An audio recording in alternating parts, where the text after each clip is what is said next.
same size po yung mga iron? Actually po sa golf po is hindi po sila safe. Ay, hindi safe. Every iron po is meron po silang distance na ka-iba.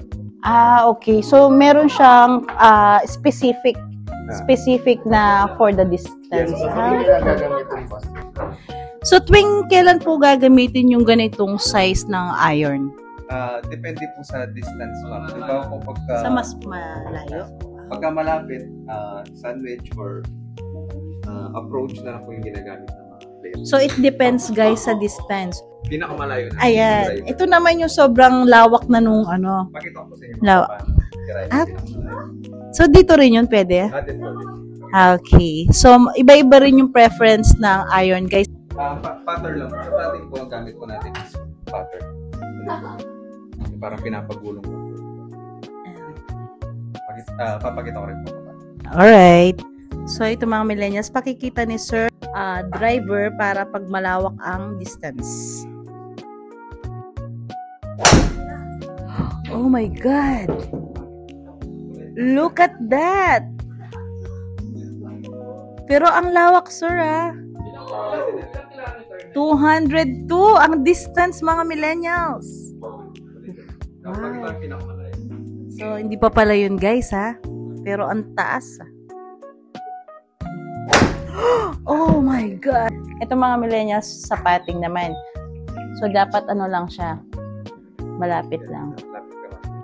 In 3, 2, 1. Oops! Napalakas.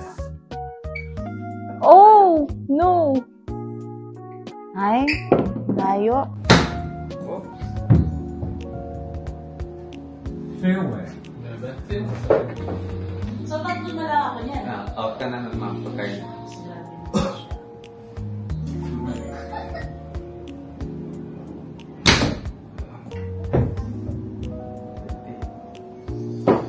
Fairway.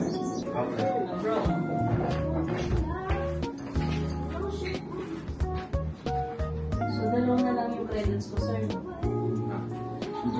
Sir, mga 80. Yun. Oh. Kala mo, Obi. Fairway. Yun, ganda nun. Ganun talaga yung tamang panggasgas. Dapat magasgas ng course. Kahit sa totoong course, gagasgasin mo talaga yung dito mo. Ganun talaga yan. Shockproof naman talaga. Nakatatlong din na pa lang. Gasgasin natin, guys. Gasgasin na yan. Yung kakatabi ni bola niya yun. Mga millennials, we're inviting you to come and visit Golf Zone Park. Dito lang yan sa Friendship Angeles City, Pampanga, kung saan marirelax kayo dito and anti-stress ito. Love, love, love mga millennials! Bye!